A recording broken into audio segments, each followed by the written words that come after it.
হন নাই। তার মানে এক মুহূর্তের জন্য কোনো নবী রাসূল শিরক করেন নাই।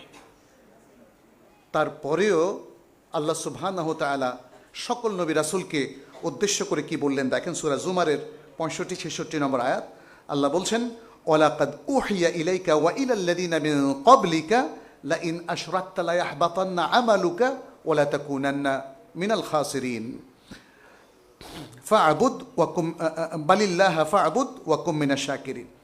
বলছেন তোমার কাছে এবং তোমার পূর্বে যে নবী রাসূলরা এসেছিলেন তাদের কাছে আমার পক্ষ থেকে এই ওহী প্রেরণ করা হয়েছে যে যদি তুমি শিরক করো তাহলে তোমার সকল আমল বাতিল হয়ে যাবে এবং তুমি ক্ষতিগ্রস্তদের মধ্যে অন্তর্ভুক্ত হবে। সুতরাং তুমি আল্লাহরই ইবাদত করো এবং আল্লাহর শুকরগুজার বান্দাদের অন্তর্ভুক্ত হয়ে যাও।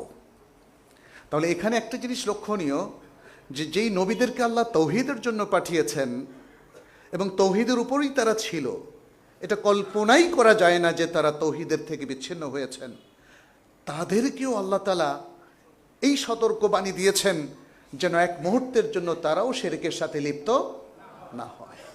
তাহলে আমরা যারা পাপ করছি, প্রতিনিয়ত ভুল করছি, আমাদের জন্য তাহলে কি মেসেজটা থাকবে?